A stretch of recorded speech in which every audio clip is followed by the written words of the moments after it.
So, ladies and gentlemen, now give the floor to Dr. Farhat Asif. Thank you so much for accepting our invite. Thank you so much, Dr. Nicoletta, for having me here. I hope that I'm audible to everyone. Yes. Thank you so much for the opportunity and for inviting me here. And I'm so honored to share the panel with powerful woman, Patricia, Honorable Patricia. Thank you so much, Dr. Nicoletta, for the amazing work. You had been my inspiration for so long for following an important work that you've been doing. And Ladona, thank you so much for joining and teaming up with amazing women to make this World Protocol Matters International Conference happen today. Thank you so much for your honor. So I will be speaking more or less about technology innovation in diplomacy and what are the different challenges and opportunities that these new changes that are happening in the world are affecting the diplomacy. I would like to call, when I was reading and doing the research, there was one research which is very important, and I would like to quote that when the first telegram arrived on the desk of British Foreign Minister in 1840s, he said to one of the staff members, "My God, this is the end of diplomacy." So what was the idea behind it? That when the communication will be lesser and closer, diplomacy will be challenging, and it will also provide the opportunities for connecting as well. So I will be highlighting primarily on the essentials of understanding the transformative role that technology and innovation is playing in diplomacy. For diplomats who are navigating through in the daily lives, in their workplaces, and the potentials of the challenges that the technology is presenting them today. Either they adopt or do not adopt. Either they stay as bureaucratic as they were before, or transform themselves to the new emerging tools and technologies that are, present for them. For instance, in Denmark, 2017, Denmark appointed first tech ambassador. And later, this was a watershed moment that later many ambassadors have been appointed by different countries across the world.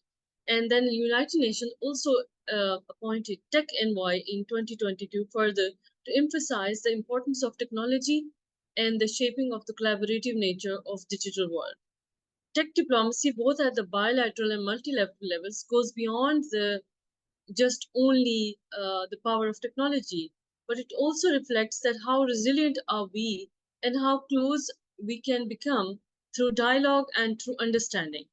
Why I did choose this topic and this subject when we are discussing about protocol and communications. Primarily, technology is significantly playing an important role in building our landscape and changing the shape of diplomacy as it was way before in centuries.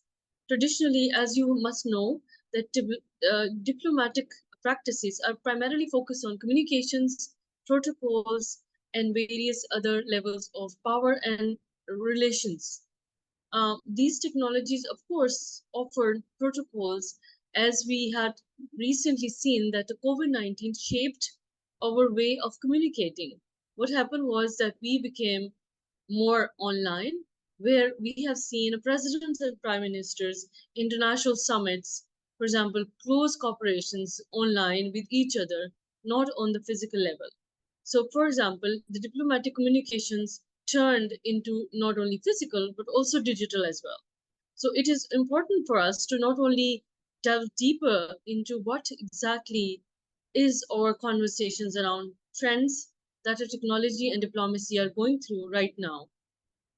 So when we are looking at the entire conversation, I had, in the research and the papers, what I've seen is that there are three levels of the work that diplomats face on regular basis. First of all, when they are dealing with the technology, they are dealing with technology not just in their own way, but they have to make the certain environment that they are operating in. For example, in an embassy, for example, here in Islamabad, or in China, in Beijing, or in the US, the environments are different. As you know, that there are different technological advancement at different countries at different levels. So every country is not equal, and every country has a different geopolitical levels and ideals. So these are one of the important level that diplomats are aware of. And of course, when they formulate their approaches toward diplomacy or digital diplomacy and towards that, that is very much important. And before, I also would like to share with you that digital diplomacy or tech diplomacy or cyber diplomacy, so there are various different norms and ideals are there. So when I am sharing with you the insight, I am sharing the fact that diplomacy and digital and tech diplomacy, I am referring to more or less about the fact that how technology is impacting the work of the diplomat. So primarily, I'm not looking at how the policies are or how the cyber related matters between the countries, but I am primarily focusing on how the diplomats are operating in the environments that they're working. For example, in embassies, or if they are operating at the multilateral level at the different organizations. So as I shared with you, that the first level is that how they are geopolitically located and how they're looking at the geopolitical environment that they're focusing on and operating. And at the same time, they need to also be sensitized about the challenges that they can be approached.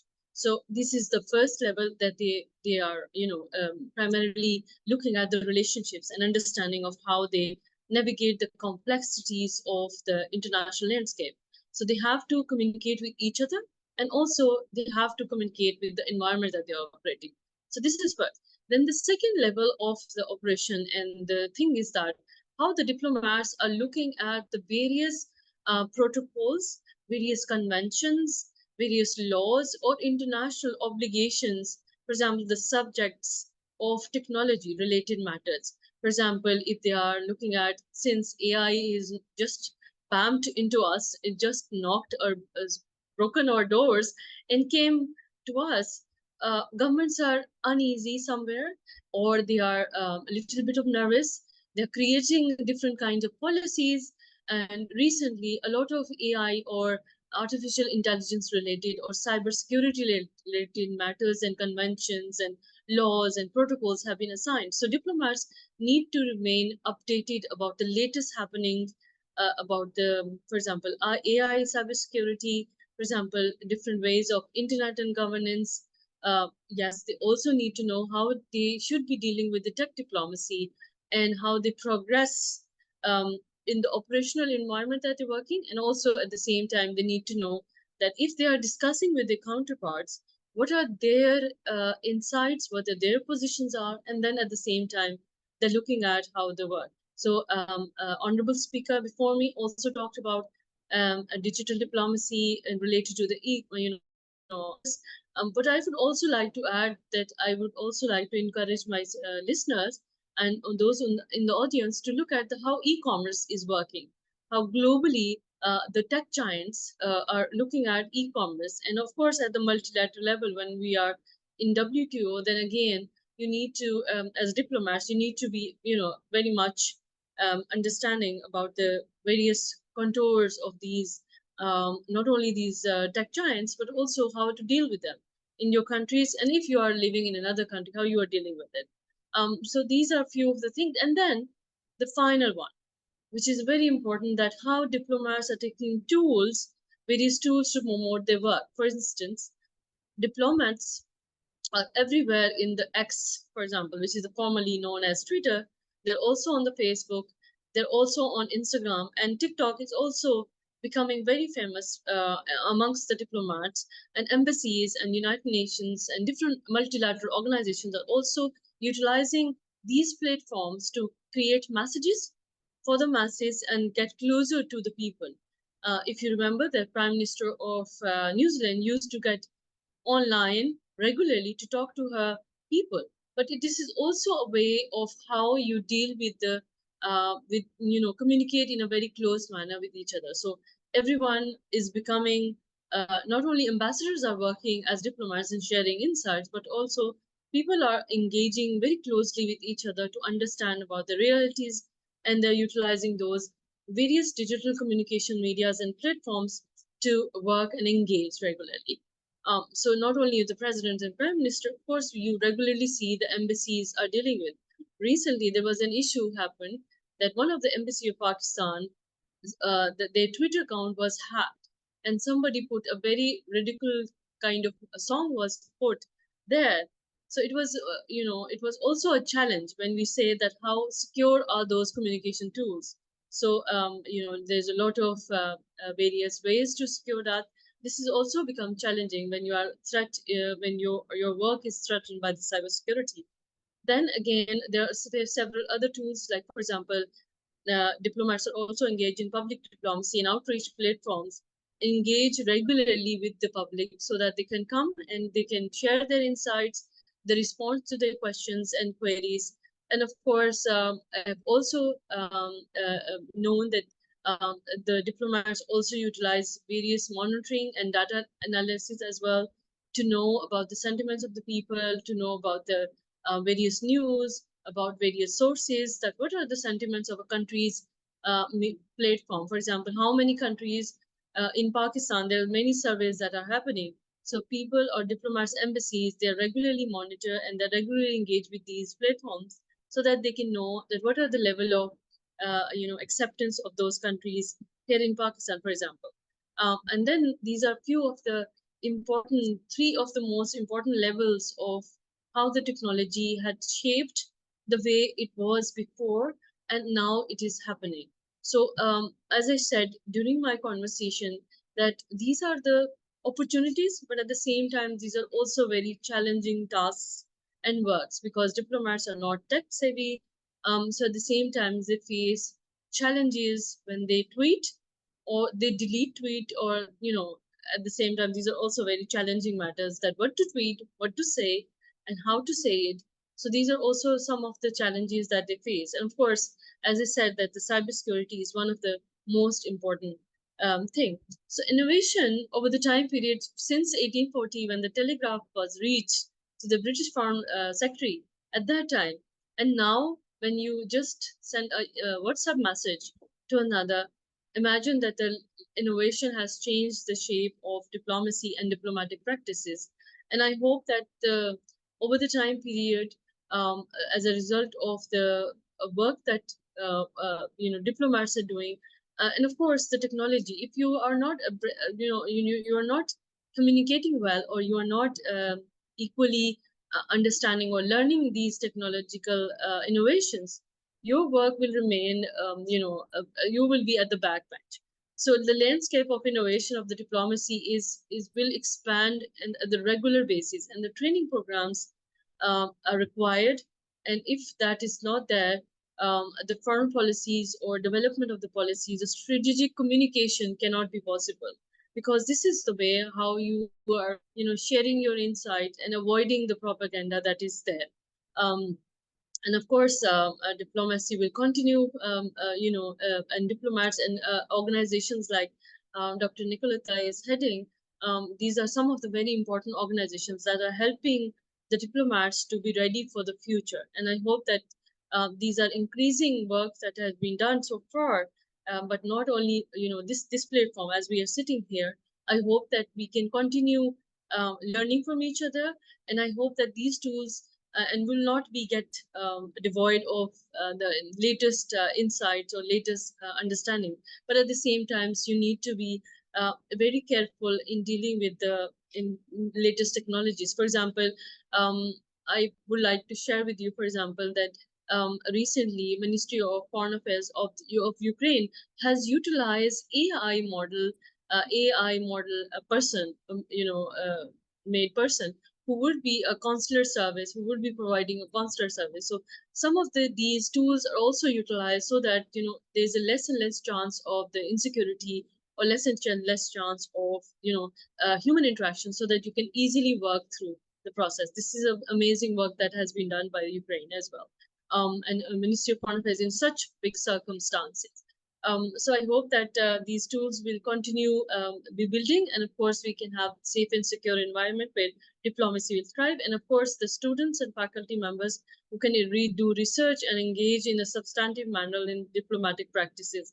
And as ambassadors of our countries, when we are utilizing these platforms, I hope that we'll be able to follow the protocols and communicate well, and we'll be ambassadors of our countries in a very empathetic manner in these scenarios. And I hope, thank you so much again for your kindness, for listening to me. And of course, I'm open to any questions that can be asked. Thank you so much, Dr. Nicoletta, again, and Honorable Madam, both of you. Thank you so much.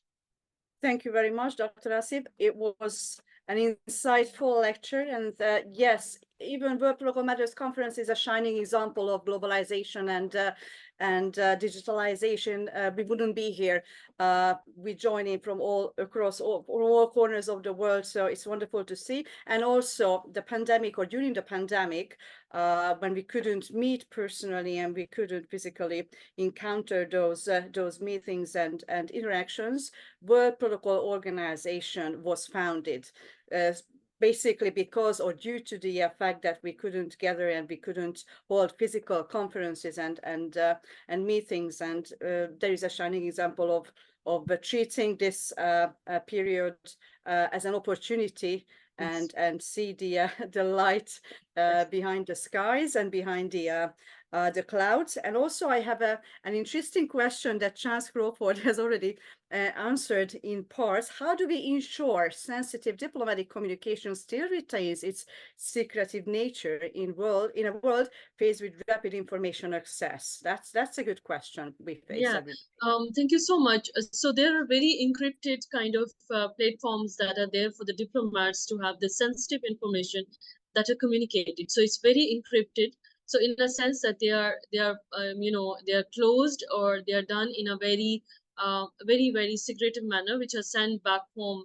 Ambassadors knows, or only those people who are very much dealing with the sensitive information are there.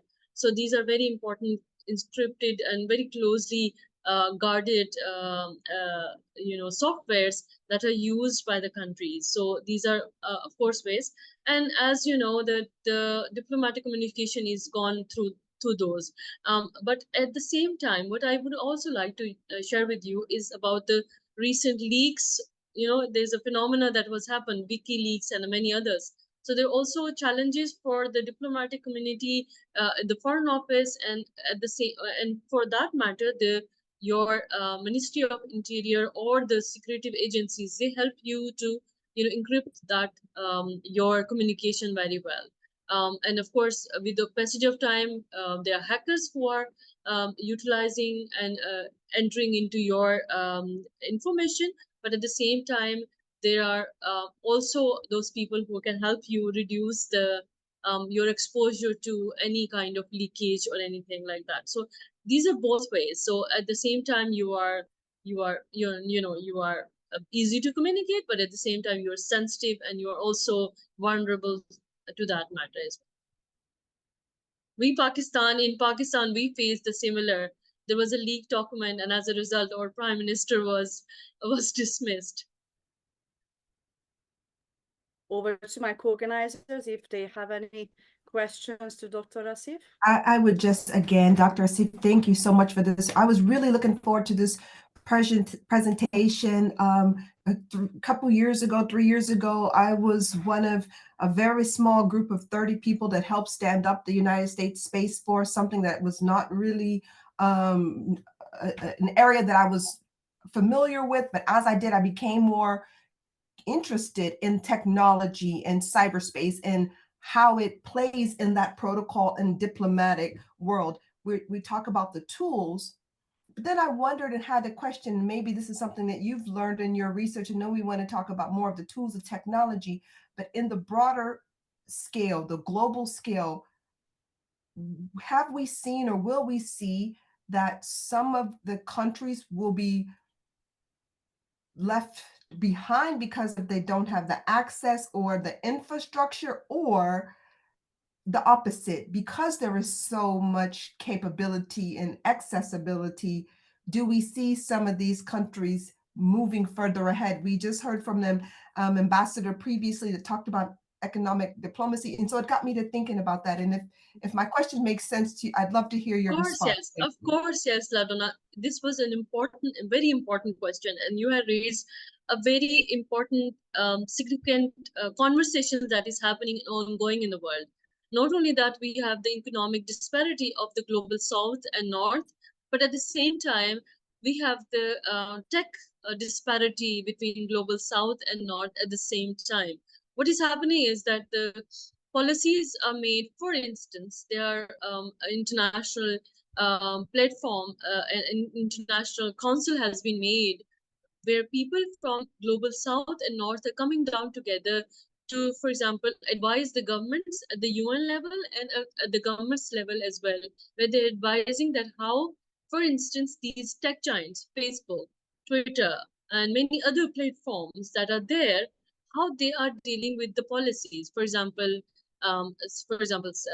of speech, freedom of access to certain information, and certain various other things like that. So when you are at the receiving end, like ourselves, for example, in Pakistan, we had various challenges, but at the same time, we are vulnerable and we are at the receiving end at the same time. So the policies are made at the global north level, for example, at the highest those countries level, and they're implemented and where we are just receiving, countries. So we have no say or word when we are there to discuss about, for example, how the tech diplomacy, how the tech communication will be working amongst the countries. Who are the countries who will be leading those conversations? Or should we have more voices coming, for example, from the countries like I'm coming from, like Pakistan, India, Bangladesh, Sri Lanka, and Central Asian republics. For example, all these Asian countries, how they are contributing in the conversations that are ongoing. For example, AI, or artificial intelligence, how this will be dealt with at the global scale. It is not only positive, but at the same time, it is getting very much negative, vibes, that how they will be dealing, and these tech giants will be dealing with the information that they're receiving, and they're constantly adding AI into their platforms without recognizing that how vulnerable we are, without having tools and understanding of reality of what exactly AI should be doing and can do. So these are the conversation. I think that you have raised a very, very important question, and I think as conversations as scholars and policy shapers, we should raise our voices to have, not only that I mean, to ask them to include the voices from the global south, or people who are, from the different countries or different regions, for example, so that there can be inclusive policy, global policy can be made. I hope I answered your question. You did. Thank you so much.